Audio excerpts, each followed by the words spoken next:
Cheers. Cheers. Welcome to Culture Night, where each week we drink fancy wine and watch movies that are in some way culturally significant. I'm Andrew. And I'm Sarah, and we are here for episode 14. And thank you and welcome to any new listeners or subscribers. And thank you to everybody for watching and sticking with us for another week. Yep. So I guess we don't really have any podcast business this week, so let's jump into what we're drinking tonight. We are drinking the 2013 Silver Reserve Zinfandel from Tobin James. I'm just still not ready to do it so early on in the podcast, but I'm not mad about it. I mean, it's better than just sitting there and watching my glass of wine for like 10 minutes. We're just like wondering, True. What's that going to smell like? What's it going to taste like? I get very earthy notes on the nose. Yeah. Like barrel. This is 10 years old, so I don't know how well it has been aged, but I didn't get as much of the alcohol forward scent that I was expecting there, but I'm trying to figure out what I did get. I guess earthy was probably the word I was looking for.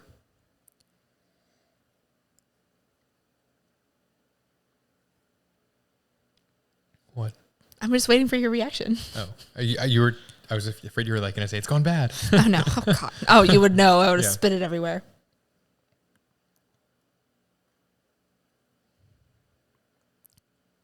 I don't know. What's your reaction? I think it's lovely.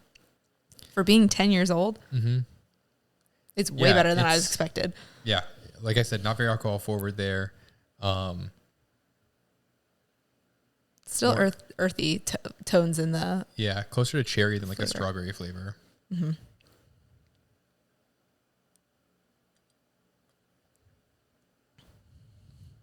Almost has like a slight, like... It doesn't taste like maple syrup, but there's like a maple syrup sweetness to it. Like that level of sweetness. I think almost feel like a natural maple syrup. Okay, I can see that. Yeah, that's very good. Not like super sweet or anything like that, but like sometimes there's like a raisin sweetness or like a candy sweetness or something, and I feel like this is more of that. After a couple episodes, I'm gonna start making graphics of all these things. Yeah, where I rate these things. It's got a lot of scales. Yeah, that's really good. I think we've had a handful of older wines that have not been bad, but not been great, and that was a lot better on first couple sips than I was anticipating. Yeah, definitely. All right, and now still excites me every time. Let's go behind the screens. Time to go behind the screens, and this week we are focusing on the key grip. So when we did our second segment of Behind the Screens, you looked up Best Boy, which has led us down a rabbit hole of several different positions, because when we looked up Best Boy, that led us into a definition of words we didn't know. So we looked up the gaffer last week, which was the head of lighting. And so this week we did key grip. The key grip refers to the person who works with the gaffer and the cinematographer to supervise lighting, rigging, and the entire grip crew. So those are all the department heads. And so then the grips specifically are technicians who build and maintain all of the equipment that supports cameras, like dollies, tracks, cranes, and tripods. Gotcha. This job is a little bit tougher than the lighting and the gaffer, I'm sure, is tough in its own way. But it's, you're dealing with equipment that is very, very, very expensive. And a lot of times they're tasked with getting crazy shots and angles and rigging things up to get the shot that they need. So there's a lot of weight on their shoulders to try to make sure that they get the shots that the director and the head of video or head of photography and all of that need. But they have to kind of like rig things and do some crazy stuff to get what they need while also not breaking these giant fancy cameras. Yeah, that'd be stressful. I mean, I know how worried I am about our camera that was not cheap, but not in the hundreds of dollars, not in the tens of thousands. I can't even imagine some of the stuff that they've had to do. And so the key grip works with the director of cinematography to develop shot lists and storyboarding. So they get the scripts like ahead of time, and they work with those people in the early stages to kind of figure out what they want from the movie and how they want it to look. And then they work with their department to determine how they're going to figure all that out. So what they need to build, how they're going to figure out all the shots that they need to get. And then the Best Boy grip, bringing it around, assists the key grip and acts as the foreman for the department. Gotcha. So it deals with all the rigging and stuff. So key grip, it's like the key is the modifier on like the grip. It's like the main gripping guy from the gripping department. He's the key grip, like the best boy. Yeah. It was, I was always confused. I would see that and I was like, so is this guy like gripping keys? He's just like, I really got to grip them to make sure he's the guy that's making sure they're not like dropping these keys. They got a good grip on them. Like they got keys for all the equipment that's expensive. They got to lock up. Dropping the key to getting the shots they need, which is the camera. I don't know. Yeah. Who knows? So in summary of our last couple of weeks of Behind the Screens, the best boy is an assistant to certain department heads. The best boy electric reports to the gaffer, who is in charge of all the lighting. And the best boy grip reports to the key grip, who is in charge of all the cameras and their rigging setups. I get there's a lot of history to these, but I wonder if the people that are actually have these titles would prefer something different, like, or did you set out to be a gaffer, or like were you a little boy and you're like, I'm gonna be a key grip one day? Yeah. Do best boys, like how many movies does a best boy work on in that role, or is this kind of like a stepping stone to the next thing? Did like James Cameron start out as like a best boy somewhere before he became like this big movie director? Maybe. I don't know. This could just waterfall into weeks and weeks and weeks of Behind the Screens. We'll see. With that, let's jump into Slept Down on it. Do you have a sound effect for that? I don't. You need like some snoring? No. Does your rating of Scarface change after sleeping on it? I gave it a 4.8 and you gave it a 5.6. I don't think so. Maybe drop it like a point or two, but I still think I get the hype. It's long, and I think the story could be told a little bit differently, either in a series or, I don't know, just in a different way to get everything out of it that you need to get out of it. But I thought it was good. So I'm going to say mine is pending still, mainly because I want to watch like The Godfather and Godfather Part 2 and some more of those movies to get a better understanding of how this movie fit into like the timeline of when it was made and other various like, you know, organized crime, rise and fall stories. Because looking at it, like the more I think about it after having slept on it, I almost wonder if a lot of it was like it almost felt like it was like satire.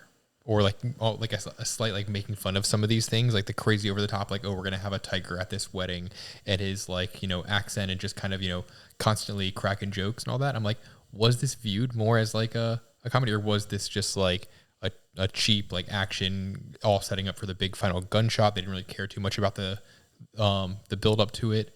Is that I want to see how it really fits in with the other like gangster organized crime stories and movies. So, yeah, this definitely makes me more excited to watch those. I mean, I've always felt like I needed to see them, but I was never ready to sit down and watch The Godfather. But having seen this, I think it'll be nice to have a comparison or something to look onto. Okay, now let's jump into our deep dives. And again, they're not super. I really need to switch the name to like surface level dives. Yeah, diving into the shallow end. Yeah, I get some behind the scene information. We already use behind the screen, so we can't use that for this. But just did some light research and learned a little bit more about the movie. So maybe this backstory will give you a little bit of a feel for what your rating is, and maybe this will change things. But this is actually a remake of a Scarface that was made in 1932. The main character in that movie was named Cody. What am I saying? I can't read. Tony Camonte, and he was the head of a bootlegging depot in Chicago. And that movie was based on a screenplay of the same name written in 1930 by Armitage Trail, which was a thinly veiled story of Al Capone's rise to infamy. And so just a little bit more on who Al Capone was, because I mean, I'd heard the name, but I didn't know any of the specifics. But he was an American gangster and businessman who attained notoriety during the Prohibition era as the co-founder and boss of the Chicago outfit. His 7-year reign as a crime boss ended when he went to prison at the age of 33. What? So he was, I had to say this because it shocked me like that too. He was that young? Yep, he was 33 when he went to prison, and he had been this crime boss for 7 years. What am I doing with my life? Right? So I thought that was kind of interesting. I'm hardly the boss of 2 small children. He had a whole organized crime ring under him. Man, I still have another year to get there. You got some work to do. Yeah, we'll see. So that's a little bit of the backstory of where the movie came from. And Al Capone did have a scar on his face. So that's the origin story of the scar. And we talked about his accent in last week's episode, and that we wanted to know whether he was really trying. Was it on purpose? Was there some story behind that? And his accent is notoriously bad amongst people who have seen this movie, and has received a lot of criticism, especially from the Latino community, people who actually know the language and have that same kind of dialect. And but I did read somewhere that it was maybe supposed to be bad, that Tony Montana mentions at some point his love for classic film icons like Humphrey Bogart and James Cagney, who have that kind of fake accent, I guess. And maybe he's like trying to imitate more American accent. So it's on purpose. But Pacino did work with a speech coach for the role. Not a very good one, apparently. Yeah. So nothing too specific that I could find, but there is a lot of criticism out there for his accent. And then during just some other fun facts that I found while looking for this, that during the climactic shootout, Pacino actually grabbed the barrel of the M16 that he was firing. It was obviously firing blanks, but it was so hot, and the heat that had been generated by it burned him badly enough to send him to the hospital during filming of it. And the rest of the cast and crew continued to film until he got better. And that's why there's a lot of shots that don't actually have Tony, because he burned his hand. And getting all set up. Gotcha. So I thought that was pretty interesting. I love those fun facts. Obviously, poor Al Pacino. Not as fun for him. Yeah. Yeah. And then this one was also just one more note, is that apparently Al Pacino has had long-term damage to his nasal passages from the movie because of all of the coke he snorted. It was obviously not actual cocaine, or the website said the cast and crew swear it was not actual cocaine, which I would hope so. It was supposedly powdered milk, but I wouldn't. So I have always wondered how they do that in movies. Do they really snort something? Yeah, I'm like, what are you snorting and how safe is it? I almost feel like in some ways, like snorting cocaine might be a little safer, because at least people kind of know like how much is too much, versus being like, oh, it's just powdered milk, I'm going to go and snort all of it. Yeah. And whole mountain of it. The website I got this from, the quote was literally like, he was snorting mountains of powdered milk. So, again, I don't know how legitimate that is, but supposedly he still has some damage to his nasal passages from all of the snorting of powdered milk from this movie. Yeah. I just don't understand that. It just sounds very unpleasant, and I feel like I'd be terrified to snort something like that's just snort not anything first generally snorted. But so there are lots of fun facts out there on the internet. Those were just a couple that I thought were interesting. And again, I'm ready to see, maybe not right now, but some of those other movies, and just see how they all compare. Next season. Coming soon on Culture Night Pod. And anything else you want to say about the movie? Thoughts? No, I don't think so. Just that I want to see more of the context around it, and hopefully we can go down like a multi-week deep dive of those movies or something. Kind of go with a common theme. So I'm here for that. What are we watching tonight? Tonight we are watching Forrest Gump from 1994. Back into the 90s. It is rated PG-13. Let's hop into our time machine and set the stage. It is 1994, and the top movies of the year are The Lion King, grossing $300 million. Not far behind that is Forrest Gump at $298 million, and True Lies at $146 million. The top three songs released that year are The Sign by Ace of Base, I Swear by All for One, and I'll Make Love to You by Boyz II Men. Got some good love ballads there. Oh, for sure. Love it. So yeah, that's the sign of the times there. Have you seen Forrest Gump before? Yes, I have. Have I seen it 1,000 times and can quote it like a lot of people in America? No. I have seen it probably 2 times, maybe 3 times. I know the general story, but yeah, I don't know how many times I've sat down and watched it. I would say like, all the way through is probably only like 3 or 4 times, but I've seen like big chunks of it many times. But it is a lot to take in that I'm excited to kind of sit down and watch it all again, because I feel like every time I watch it, there's something I notice behind, in the background, or that they call back to something later. So it's such a, there's such a long storyline that happens there that I think there's still some more to get from this. And I think, obviously it's a long movie. It's over 2 hours.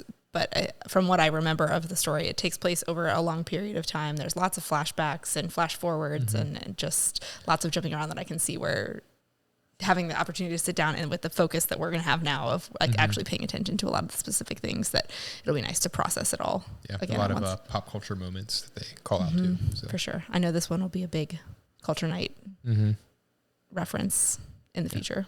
So anyways, with that, let's hop into tonight's movie and Forrest Gump. Here we go.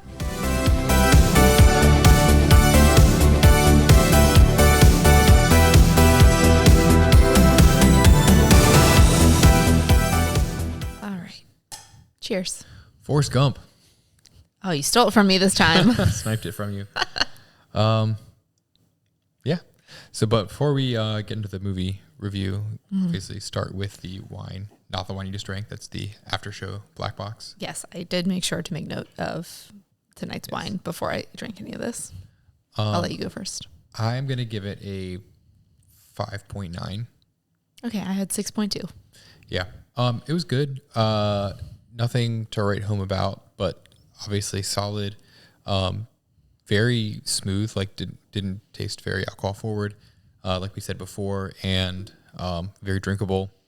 Had not overly complex, but was a overall good wine. And also, let's review the wine scale. I forgot to go over that. Wine scale is from 0 to 10, but it is heavily weighted, knowing that we are going to be drinking nicer wines. So a 0 or a lower score does not necessarily mean that it is a bad wine. All the wines we drink are very good. So this being above a 5 means it is a highly recommended wine. And our whole scale is weighted against like top shelf grocery store or higher wines. Because I think if we didn't do that, then all of our wines would be somewhere between like the 9.5 to 10 scale, because they're all very good. That I just want to make sure that when we give a wine a not like 9+ score, does not mean that it's not good. So again, full disclosure, we watched this movie over 2 nights again. Last night I had it at a 7.3. I really loved it last night. Like, just stood out. My first taste was amazing. It just wasn't, it's not that it was bad tonight, it just wasn't as like standout tonight. And I don't know if that was just because it was good, easy drinking wine. I mean, it wasn't bad. It was just, I felt last night I was like, oh my God, this is like totally a 7.3. I love this. This is great. Maybe it'll even be better. And then I took a sip tonight and I was like, But I feel like that's kind of true of most Zinfandels. I feel like I've never had a Zinfandel that like really like blew my mind, but they're mainly really solid. And I think that's why I was so blown away last night with the first sip in the before show, because I was like, oh my gosh, so like stands out more than I think of as Zinfandel standing out. And then tonight it was just like, yeah, this is a good wine. It's not over the top crazy, but it was enjoyable. We do have a lot of Zinfandels in our cellar that I think we probably need to hit those a little hard over the next couple of weeks, because we've got like, yeah, twist my arm. We've probably got like 10 to 15 Zinfandels of everything that we have left. So let's do it. All right. So next up, the movie rating out of 10. And the scale for our movies is... We're still figuring it out. Yeah, there's a lot of factors that go in there. It's just generally a gut feeling, but I'd like to hear your thoughts first before I give my rating. I am kind of surprising myself with this score, but I'm giving it an 8.2. I'm going to need your help talking me down from a 10. Okay, because I thought my 8.2 was like really over the top, but as I was, towards the end of the movie thinking of my score, I'm thinking like, okay, did it have like a good storyline? Yes. Was it quotable? Yes. Obviously, they run, Forrest, run. Life is like a box of chocolates. Stealing my notes, why aren't you? All the Lieutenant Dan quotes, like very, very quotable. Rewatchable. Like if I caught that, if I'm just looking through the channels and it comes on TBS, I'm probably going to, from wherever it is in the movie, probably going to watch the rest of it. Very rewatchable and enjoyable that way. I thought the soundtrack, I'm stealing most of my notes here. The soundtrack was very good. It was a mix of like throwbacks and like songs of the time, and also some like, I guess, original songs or just like composed music that I thought was really well done.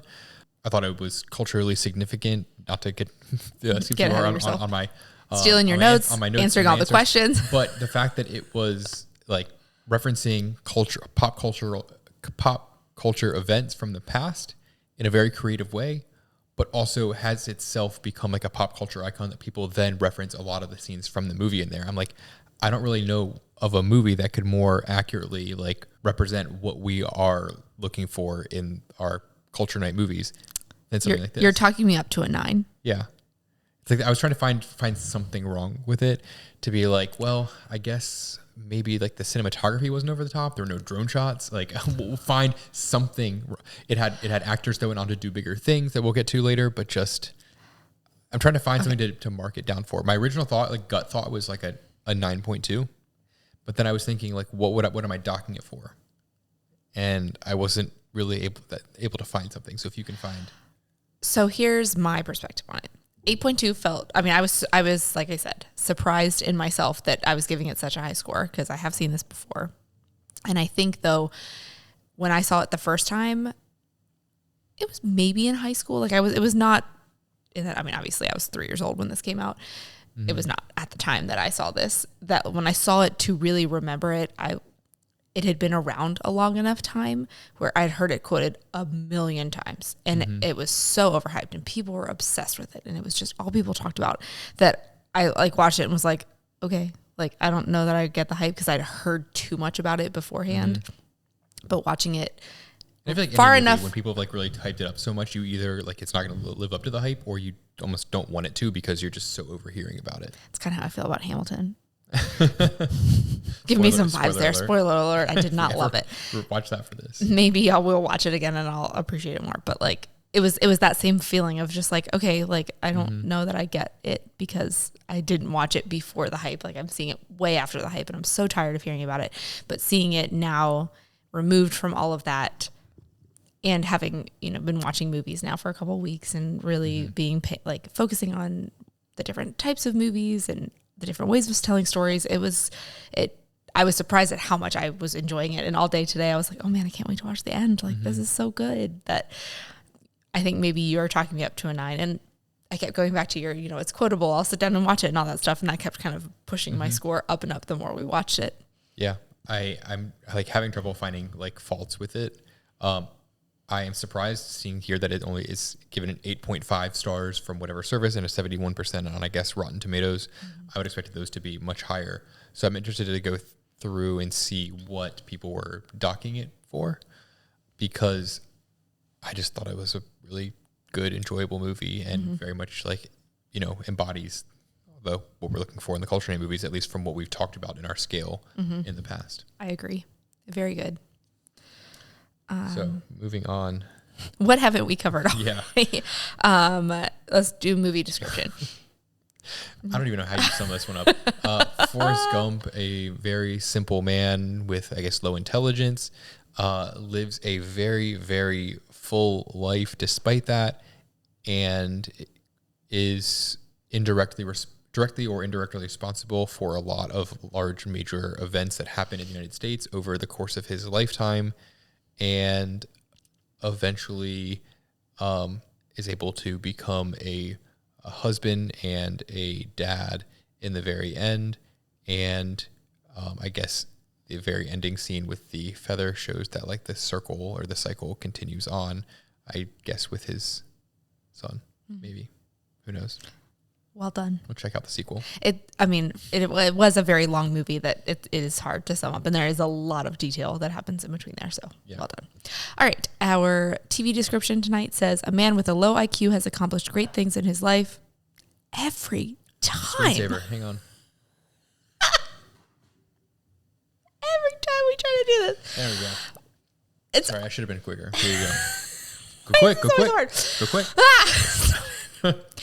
A man with a low IQ has accomplished great things in his life and been present during significant historic events, in each case far exceeding what anyone imagined he could do, but despite all of he has achieved, his one true love eludes him. That's a good description. A little more succinct than what I said, but overall. I like that a lot. That's well done. Good on you, whoever wrote that from the prime description. I guess easier for you to get through than old Aaron Brockovich. That one is probably going to live in infamy for sure. Best one so far. Was the movie what you expected? I'm going to start answering this one. yes, I have seen it before, and yes, like the major plot points were the same, but I think I just took so much more from it that I know it wasn't what I expected, in that it wasn't fully what I remembered, and I just appreciated it so much more. And I just I think this is probably my first it. time sitting down and watching it all the way through. In the last like 7 or 8 years, obviously I've seen it a whole bunch and know all the main points and a lot of the quotes from it, but there were still several things and like little jokes that I didn't pick up on before that I got this time. So I will say, yes, it was obviously what I expected, but there are also some things that I thought I didn't really expect in it, like some of the really understated jokes, I guess, throughout there, and some like really like small references that kind of came back later that I had forgotten about or just didn't expect it to be that, I guess, obvious to people rewatching it. But otherwise, I think most people that I assume that are listening or watching this podcast know Forrest Gump and know what to expect at this point. Yeah, this one was a big phenomenon for sure. How well did it age? I thought it aged really well with an asterisk. The storyline, I think, aged really well. And I think the CGI, if you don't look at it too closely, especially like the remastered or re-edited historical events, whatever, they're not that bad. But when you look at like the mouth of like Richard Nixon talking or something, it's just off just enough that gives you that uncanny valley feeling where it doesn't feel. There's something with your brain where you're like, that's not right. It almost felt like looking at like the Hall of Presidents, like faces where it's like not really matching up. But at the same time, I feel like they do similar things like this in For All Mankind on Apple TV. And it's just off enough where it's that similar feeling that it's not like it's necessarily the technology. It's just what you're working with and how you're trying to change those things that even the technology in the 2020s. I will say some of the special effects that I knew of, like the feather, knowing that is not real. I thought I was like staring at that, trying to find a part where that didn't feel natural, and it did a really great job with that.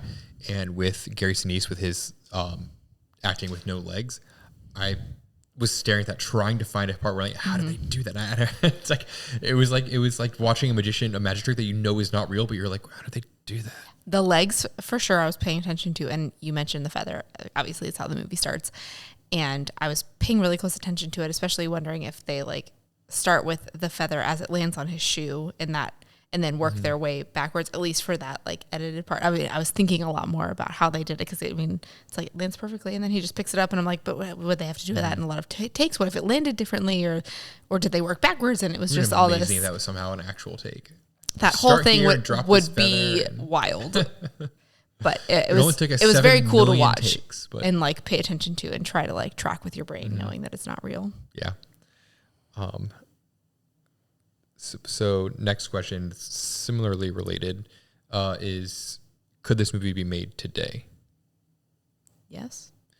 Yeah, and I feel like I was gonna say like Benjamin Button was a very similar type of movie, but then I realized that was like over 10 years ago, like closer to like 15 years ago at this point.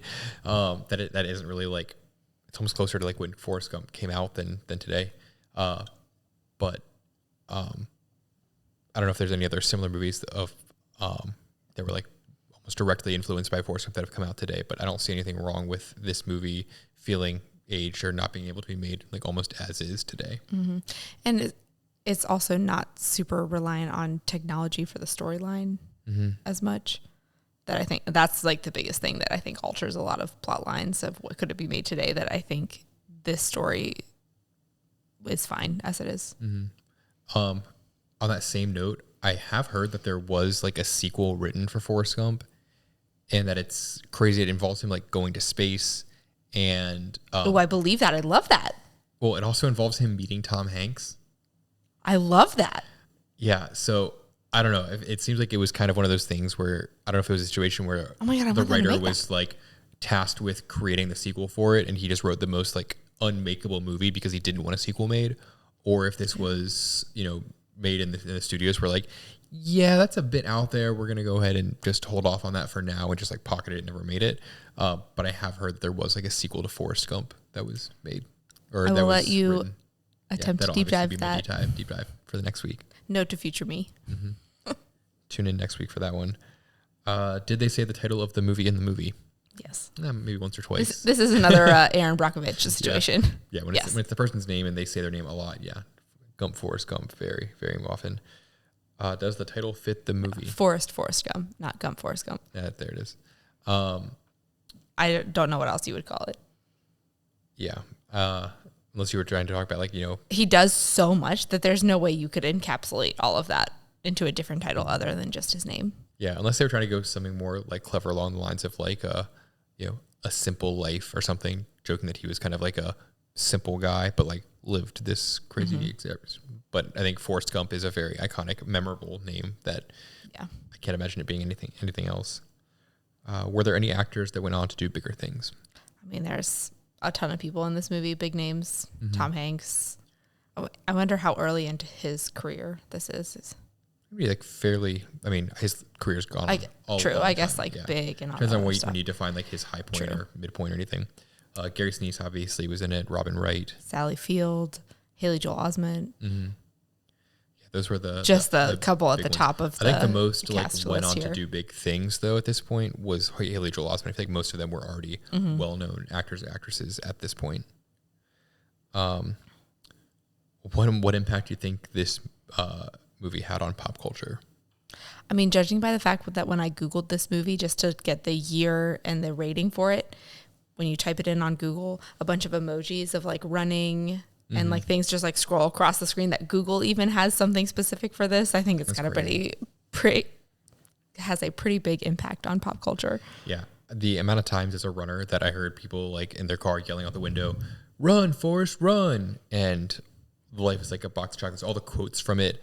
I feel like, I've almost seen like bubblegum shrimp like signs, or I don't know if they're like fake or real companies that people have made, like if there's no copyright on that. I think it's a real like shrimp company now. Yeah, I guess they must not have copyrighted it or something, or they get money from every piece of shrimp sold from that. It's extremely iconic as a movie. I wonder if like the cast and the crew knew what this was going to be at the time, because I mean it's a big deal, this movie. Yeah, I'd like to see, like, look into the Wikipedia, like, production of it to see were there other people that were going to be cast as Forrest Gump? Was this kind of like like you said, like a known, like this is going to be big as soon as you read it? Or was it kind of like we're doing this stupid thing, but like this is going to be a really dumb movie, but we're going to make it anyways. And then it just blew up. I mean, I don't know. I feel like you couldn't, with what this story is, you could not have known the impact that this was going to have. Unless you knew how well it was going to be made. Yeah. Well done. Cast and crew. Well done. And do you feel cultured after watching it? 100%. Yeah. I don't think, I think it goes without saying, like, this was a very like pop culture, culturally significant movie. And all the like the historical stuff in it, not only like the movie itself was historical in the like 90s and 2000s plus, but how much it goes into the past of U.S. history that I just feel like it just spans so much that I don't know how you don't feel cultured after watching a movie like this. Yeah, agreed. So that's the end of our questionnaire. Now on to our notes. I think it's my turn to go first. Go first, yes. Which I'm kind of excited about that I get to go first for this one. So I started with just making note of the quotes that I feel like I heard all the time from this movie. There are probably more than this, but these were just the 4 that stood out to me. It was, life is like a box of chocolates. You never know what you're going to get. I can still hear my next door neighbors from when I was a kid quoting this in their best Forrest Gump imitations. And I was like, I've never seen this movie. I don't know what you're talking about. But it's going to be really weird if you've never seen the movie to have people quote that at you, especially in Forrest's voice. It was super confusing as like probably like a 7, 8, 9-year-old. Like I don't when they would have seen it to have quoted it to me, but I was like, and I feel like the accents got exaggerated. Like it obviously is a pretty thick, like slow Alabama accent, but I remember most people that were quoting this had like they really laid it on thick. Like the Andrew Barnard quote from The Office of like slow like molasses, or like it's very much that. It's very slow Southern accent. I'm assuming you're going to get to it next, the Run Forrest Run quote. Yes, Run Forrest Run is my next quote. It really became like a Run Forrest Run, like way over exaggerated. Yes. I mean, I did not become a runner until I was 23 years old, that I can only imagine as a middle and high school runner that you've heard. I mean, I'm sick of it. And I don't even hear it that often. I just like occasionally see it on like race signs on the side of the road during races that I can only imagine how often people you've like heard yell it. I'm like, all right, like I'm gonna keep running. I am running. Yes. I'm on a run. I'm going to stop when I'm done. Demeaning to me. I'm clearly I never really understood the whole. Yeah. They must have really I think it's patted themselves weird. on the back after that one. I mean, I still think this is a great movie. I don't want that quoted at me all the time. Yeah. That's for sure. It hasn't, I've not heard anyone yell it in like 15 years though. It did die off after like high school time at least. The other two are not as big. Those are obviously the big two. But I felt like stupid is as stupid does. And that's all I have to say about that. I still like to say that's all I have to say about that at the end of, if I either said something that was like just inconsequential or no one really was listening anyways, I find that a good one to say. Yeah, I mean, I feel like that stuff he repeats throughout the movie, and that is kind of stuff you can take from it. But those were the big quotes. I'm sure there's probably more. But those were the ones I heard as someone who had never seen the movie. And it was like, okay, I get it. I still like to quote the like, Lieutenant Dan, got you some ice cream. I love that one. And Lieutenant Dan, you ain't got no legs. I was hoping if I stayed quiet, you'd just keep going. The Lieutenant Dan ones were my favorite. So I made a note of this because you said it while we were watching it. Would you accept chocolate from a stranger at a bus stop? Absolutely not. I can't imagine a single universe, like, unless I thought the person would shoot me and if I didn't accept the chocolate, but even still, I'd be like, no, unfortunately, I've got a peanut allergy. I cannot risk my life on that. I'd be kind of screwed either way, but no, absolutely not. For so I many didn't even reasons. think about your peanut allergy in that sense, but just I the mean, idea I don't of like to accept chocolates from a box of chocolate from like you or like anyone, just because I'm always playing roulette with like, what actually is in this chocolate? Is it a peanut? Am I going to die? Am I going to enjoy it? We'll find out. let alone a complete stranger at a bus stop. No. Yeah. These days it'd be like laced with like some sort of drugs or something. Yeah, I know. My first thought was like fentanyl or whatever would be laced in all that stuff. So no, thank you. My next note is yikes, KKK.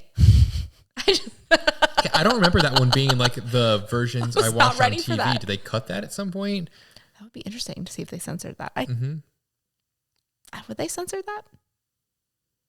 I mean, I would think it'd be more censored now than then, honestly. But this was on the Amazon Prime version that we were watching, and it was there, and I just either don't remember it or I don't know. Yeah, it felt like almost like a deleted scene that was undeleted. I don't know. Felt weird. Yeah, I did not remember that, and I was not prepared for it. And then you have already kind of said this, but the accents. I want to deep dive for next week, look into the like accent coaches or whatever accent work they did for Sally Field and Tom Hanks, and like what kind of direction they gave Tom Hanks as far as like how to speak and how to play this role. Like how much did they give him, or did they just give him something like a man with a low IQ? You do with this as you want. Like, how did that play out? Because Sally Fields, especially in the beginning when she was younger, felt like it was like laid on real thick of how much work did they do to prepare for this. And I felt like Robin Wright's changed over time, like different. And obviously she was living in like California and back to, I guess she was in Mississippi at one point, or she was back in Alabama. All over the place. No, she was in Savannah at the end. Savannah. Yes. So, which different places your accent's going to kind of change slightly, especially if you're working at like around a lot of people in like a restaurant. You're going to pick up on a lot of different accents, and it will kind of change. But from what I remember, it felt like her accent kind of was inconsistent and felt weird. Just having like most recently watched her in something like House of Cards or Princess Bride, just seeing her trying to lay on this thick accent just felt kind of weird. Whereas I feel like Tom Hanks, because I guess it's such an iconic role, it didn't really feel that unnatural. It felt like he kind of just became Forrest Gump. It's also hard because then I was trying to imagine him as like the voice of Woody from Toy Story, or like his other roles, and trying to hear his voice in other ways and realizing that this is not his natural speaking voice. So I don't know. I mean, well done to him. We're seeing his like older self there in the bottom under casting crew versus the thumbnail we see up there. It's really hard for my brain to picture older Tom Hanks acting as Forrest Gump. Like it's hard to wrap my mind around him now. Is there like an SNL skit of him doing that? I could. Another at SNL. Yeah. We have another skit idea for you. Old Forrest. So actually, to steal that kind of just hop in there with my notes is I made a note thinking about how I guess Forrest Gump was born in the 40s. I think I looked online and it said he would have been born in like 1944. Yeah. Maybe they gave clues or said that in the movie somewhere. But thinking about him in real life nowadays and being as like trusting and, not dumb, but like as simple as he was there, how susceptible he would be to like phone scams or like any sort of scam, especially having so much money too. Oh my God, bless his heart. He would just like try, like someone would call him and he'd just immediately be like, oh yeah, of course I'll try to save this Nigerian prince or something. He would have saved a lot of Nigerian princes at this point. I feel like that could be like the SNL skit is older Forrest Gump, just like falling for like the most painfully obvious, like modern day scams of like, buying into like FTX or something after the collapse, like something like really, really bad. Yeah. That makes me a little sad. He's so trusting. He just loves everybody. Mm-hmm. Okay. My next note is Sally Field sleeping with the principal of his school to get him into school. Yeah. That's something I was not ready for that. Something I remember from like my most recent watches of it, but do not remember grasping as a kid. It's very your mama really cares about your education. It's well done that it's not super obvious if you're a kid and you don't know to look for it. But I did find it weird. He like grunts at the principal, like making the same like sex noises, like the that he was making. That it was kind of weird because it doesn't imply that he was smart enough to grasp what the principal was saying. 'Cause he doesn't reply like when the principal says something, but he grunts at him like that. But they never really kind of broach that again later. It's like, was he just so simple that he didn't really understand that, or were they trying to show it was like an early cut where like they were showing him understanding that and being like, I'm not going to talk to you because I know what you're doing? I hadn't thought about it like that. But the next thing it cuts to is him asking about his dad being on vacation. Mm-hmm. Yeah, I don't know. Weird. But that's a good point. I like that. But I mean, just bold move on Sally Field's part.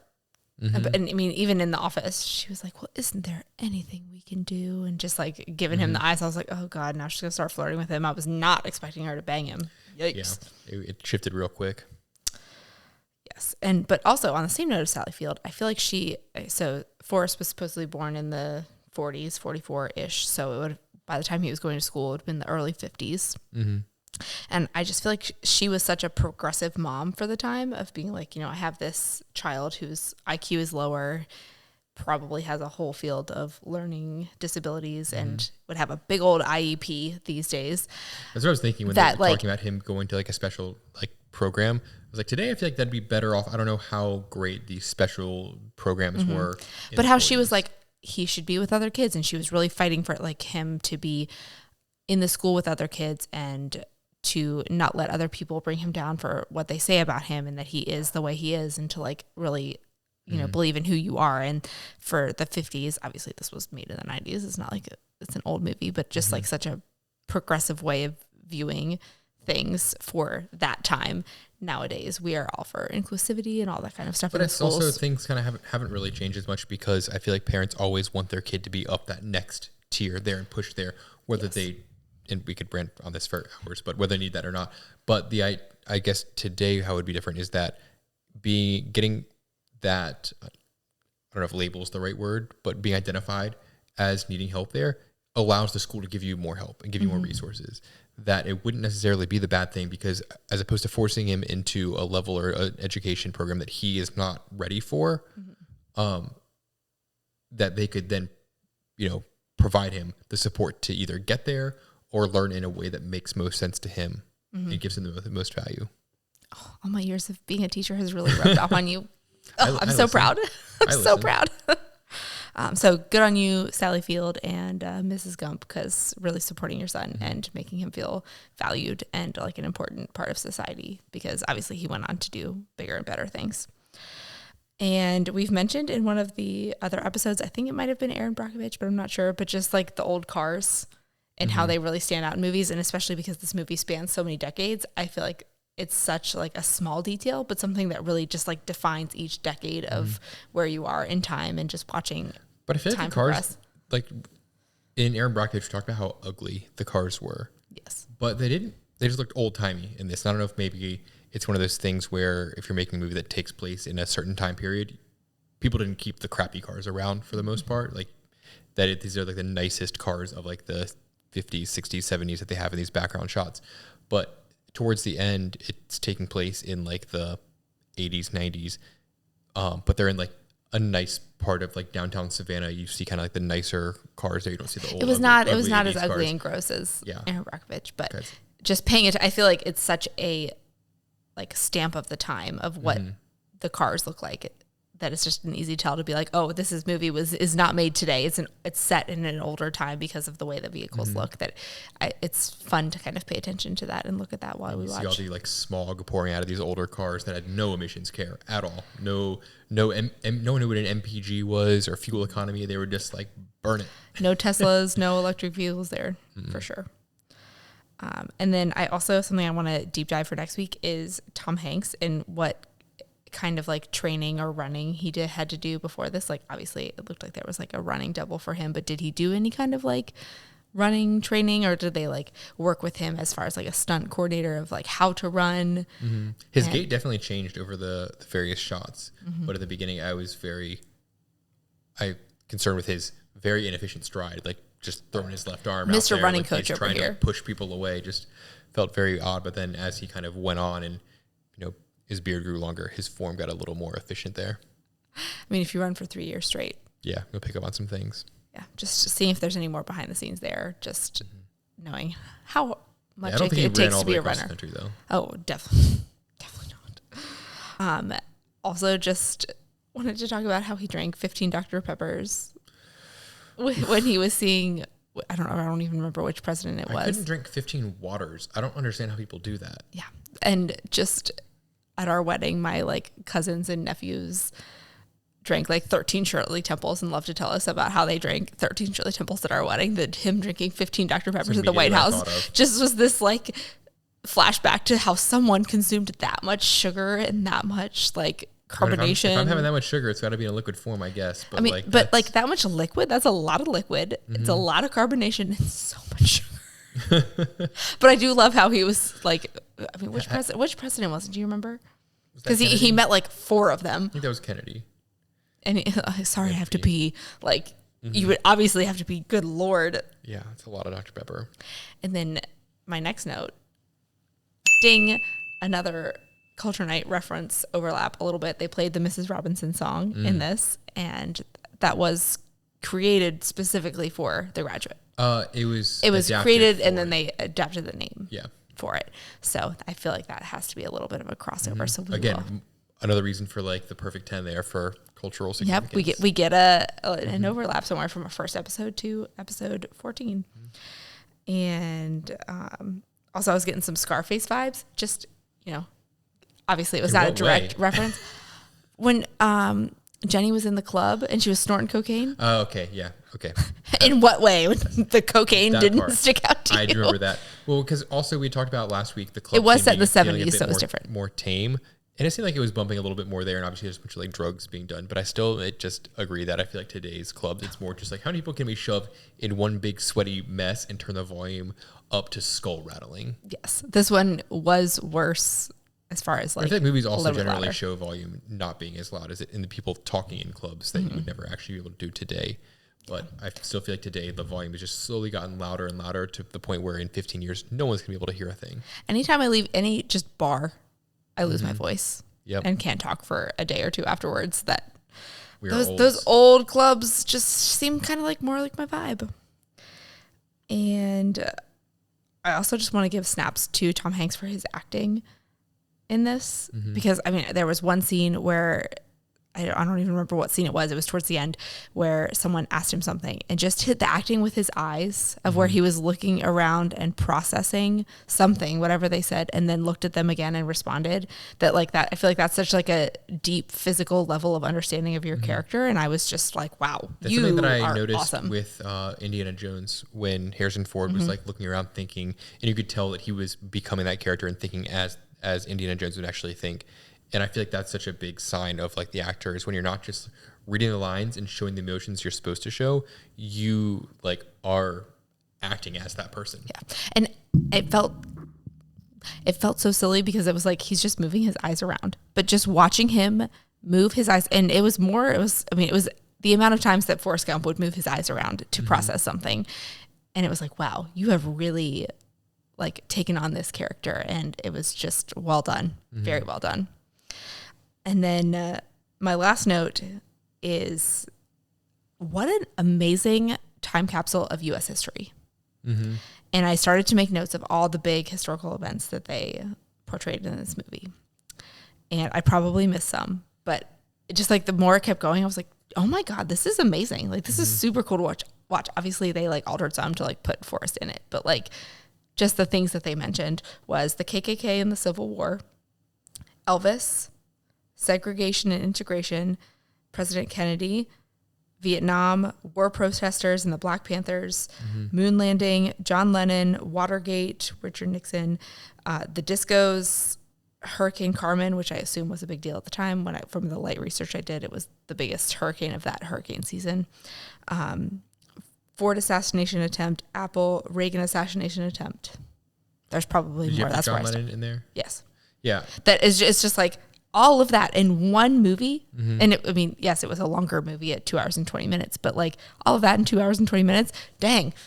Yeah, I did make a note about, it felt like there were a lot of assassinations and or assassination attempts that he referenced there, where just kind of like towards the end, it's like, he kind of made like a joke about like, went to the White House again, met the president again, but it's almost like you also, like a president got shot again, a candidate got shot, like so many assassinations that they covered in that.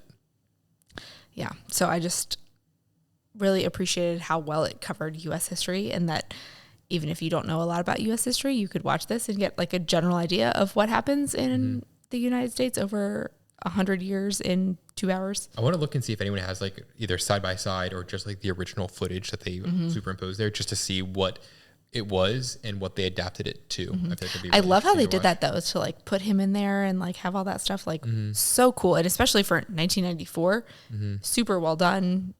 Yeah. For the time. Obviously it could probably be better now, but like now most kids like with some sort of like, Adobe or DaVinci Resolve or something could like any kind of edit laptop. These things, and like the AI editing could do so much of this now, but at the time was probably very cutting edge. Yeah, super cool. So those are my notes. Well done. Loved it. Great. Cool. So moving on to my notes, I made a note of the actors we already covered, the Run Forrest Run quote we already covered, the CGI not aging incredibly, the kind of like very well done, like we just said, but still just not quite real enough where it's going to give you that weird heebie-jeebie feeling. But I assume on like a lower, like a old CRT or different TV, you wouldn't or the like it. TVs or if you're not built, staring for it, looking the for TVs it. Built into the like dressers like they used to be in the movie. Cabinet TVs. I made a note when he's in Vietnam and he's talking about like, this guy was from here, this guy, like Cleveland was from Detroit or something like that. I wonder, is that making a joke of Forrest not putting together that they were named after where they were from, or were they making a joke because Lieutenant Dan hears that they're from Alabama and whatever, kind of ignores that and like is talking to them, and then he keeps walking and he goes, oh, so you guys are from Arkansas, right? Little Rock's like a neat town. Is that kind of pointing out that Lieutenant Dan doesn't listen to anyone and is just kind of living in his own world? So he calls this guy Cleveland even though he's from somewhere else, or he calls this guy Tex even though he's from Florida. Like, I was trying to figure out where they were going with that. He's like, Tex, I don't know where Tex was from. Obviously, if you're named Tex, you would assume the person was from Texas, but I didn't quite figure that one out there. I could see where there might be more layers to that. And then also Lieutenant Dan talks about keeping your socks dry and changing them every time you stop. But then they go into monsoon season, and like, good luck keeping anything dry when it's like raining for months on end. And you're walking through water that's like up to here. And then also he's talking about like keeping your socks dry and your feet, everything, and then loses his legs. I don't know if that was more of what they were drawing reference to, that he was so concerned about people's legs and feet, but he just ends up losing his legs because he was making a point about it. I don't know.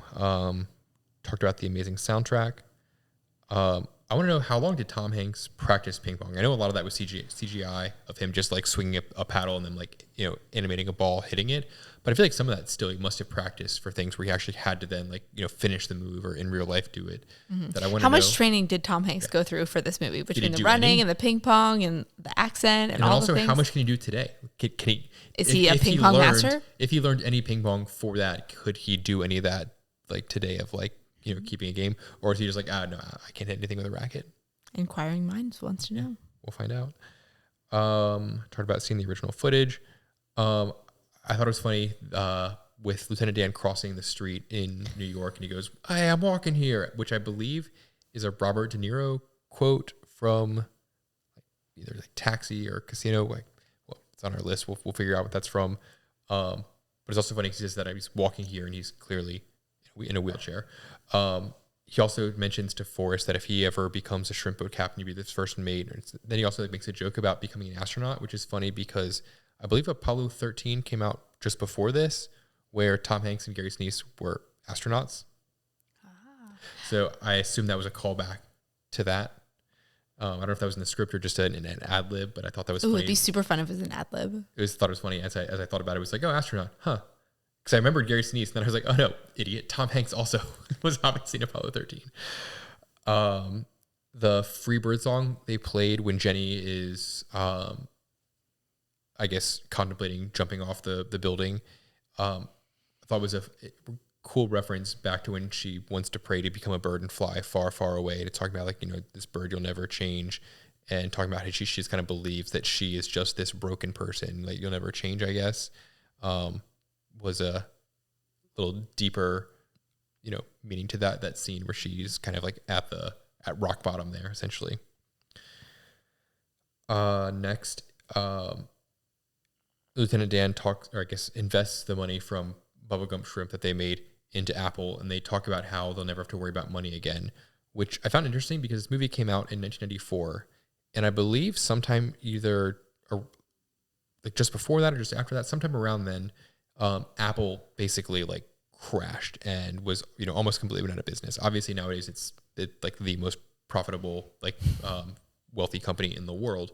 As I sit here with my iPad and my iPhone and right, edit this on my MacBook Pro. But I wonder how much value did Apple have in early 1994 or 1993 to really have impacted that.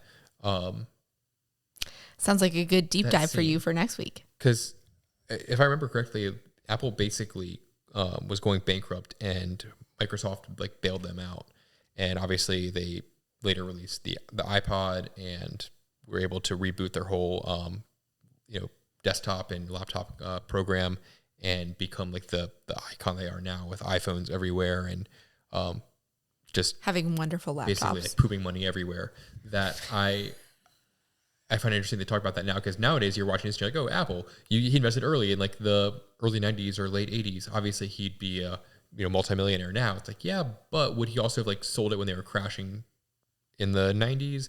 Or how much money would they have made from investment time to then at the time? Interesting.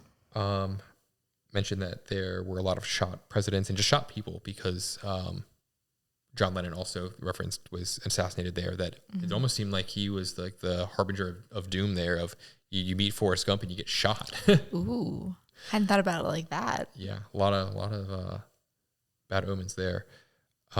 Mentioned that Forrest Gump would be so susceptible to any sort of scams in general at all today, and just how dangerous that is. Just all the people trying to constantly take your money, especially if you have money there and if you're gonna trust people at their word. And then my last note was a shout out to the Best Boy grip.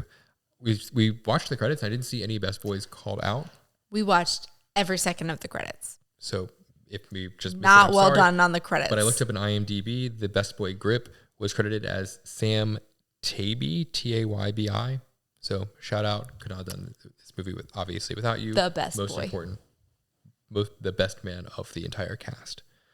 So anything else? I think that is all of my notes. I will say, so just because I feel like we haven't talked about the ratings of movies in a while, it's rated PG-13. And I feel like boobs. this fits what I think of as PG-13. And like boobs, a little bit of cussing maybe. A little bit of deeper things, but I feel like you could easily edit the cocaine and the drug, like that kind of But I think stuff. you could also easily edit this down from PG-13 to PG-4 showing on TV.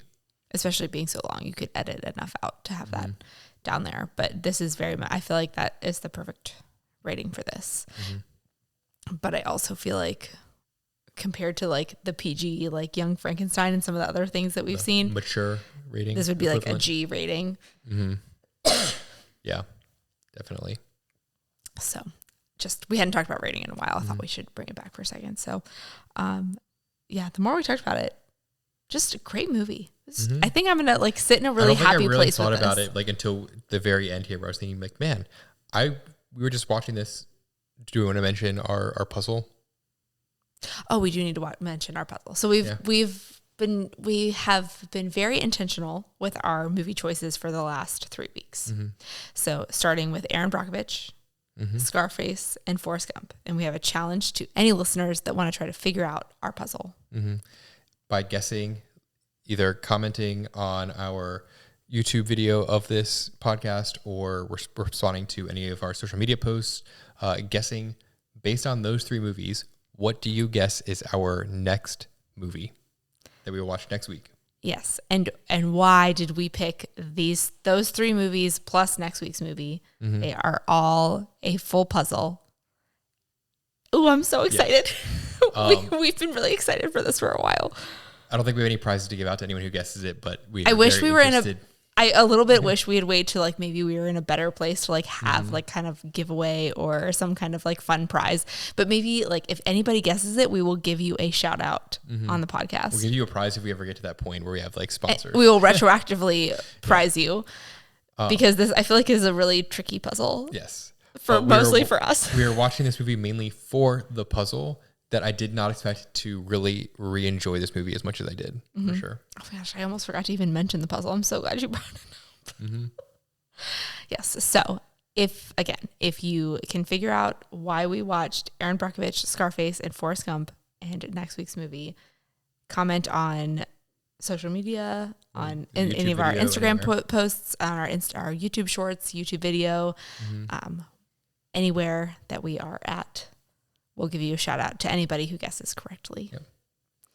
And with that, I think that is episode 14. If you are enjoying the podcast, if you would like to rate and review and give us a subscribe on YouTube, a thumbs up on the video, we appreciate all of the feedback from anybody. If you have anything that you want to see or anything that you'd like to see be different, leave us a comment or email us at culturenightpod@gmail.com. And also follow us on social media on Instagram at Culture Night Pod, Twitter at Culture Night Pod. I share a lot of stuff on Instagram of behind the scenes, our reels, and all that fun stuff. Share with your friends, share with your family. Yes, and tell people about it. And we'll catch you next week. Join us next week to see deep dives and see what our next surprise movie is. And finish the puzzle. Cheers. Yeah, find out the answer to the puzzle. We'll see you next week.